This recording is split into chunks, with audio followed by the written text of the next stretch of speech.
The night in Viralia was never quiet. Laughter spilled from taverns, vendors shouted about late-night pastries, and somewhere in the distance, a cat screeched like it had lost a fight with a broom. Inside the studio, though, it was still. Naomi was curled up on the couch with a blanket thrown over her, sketchbook still open on her lap. Carter was snoring on the floor, one arm wrapped protectively around a bag of chips like it was a priceless treasure.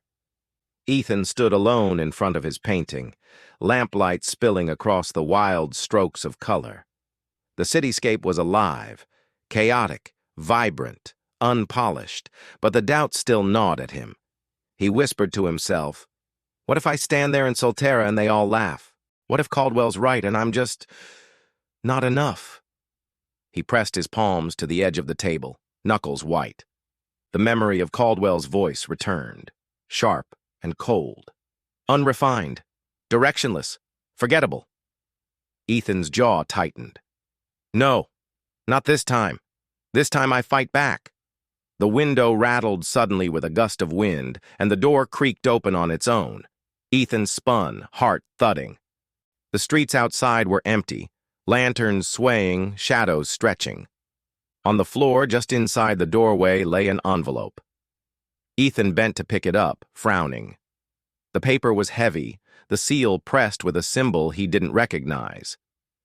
It wasn't from the Solterra committee. Hands trembling, he tore it open. A single slip of paper slid out, the ink dark and deliberate. "Your art is more important than you realize. Do not waste this chance." Ethan froze. His breath quickened. Who had written this? Who even knew his name? Behind him, Carter stirred, mumbling in his sleep. "If it's another bill, just burn it." He rolled over, snoring again. Naomi shifted too, her sketchbook sliding from her lap. She muttered softly, "Don't let them win, Ethan," before drifting back into silence.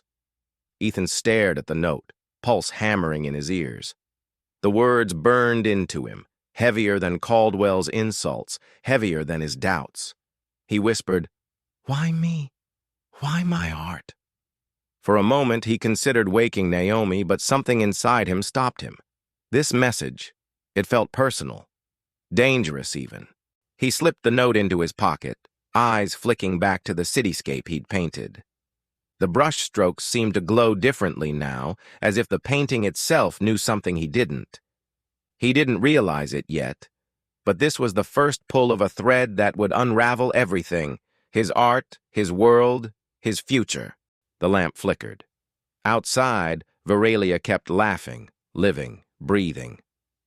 But in Ethan's chest, a storm had started. Who sent the message? Why does Ethan's art matter more than he believes? The answers lie beyond this night. Don't forget to like, subscribe, and hit the bell, because the journey of Beyond the Divide has only just begun.